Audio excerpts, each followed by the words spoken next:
இன்றைய வேத வசனம் புலம்பல் 3:22. நாம் நிர்மூலமாகாதிருக்கிறது கர்த்தருடைய கிருபையே, அவருடைய இரக்கங்களுக்கு முடிவில்லை. பிரியமானவர்களே, இன்றைக்கு இதை கேட்டுக்கொண்டிருக்கிற நீங்கள் நிர்மூலமாகாதிருப்பது கர்த்தருடைய கிருபையே. ஆம், நாம் எல்லோரும் வாழுவதே கர்த்தருடைய கிருபையில்தான். கிறிஸ்தவர்களாக இருப்பவர்களுக்கு மாத்திரம் கர்த்தர் கிருபை அளிக்கிறார் என்று இல்லை. அவர் எல்லோருக்கும் கிருபையாய் இருக்கிறார். அவர் பாரபட்சம் பார்க்காத தேவன். ஒருவேளை இதை பார்த்துக் கொண்டிருக்கிற நீங்கள் கிறிஸ்தவரல்லாதவராக இருக்கலாம். உங்களுக்கும் கிருபை அளிக்கிறார்.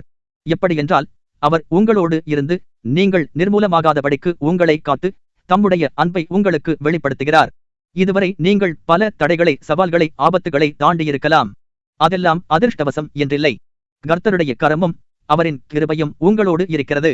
ஒருவேளை நீங்கள் நினைக்கலாம், எதற்காக கர்த்தர் என்மேல் கிருபையாய் இருக்கிறார் என்று.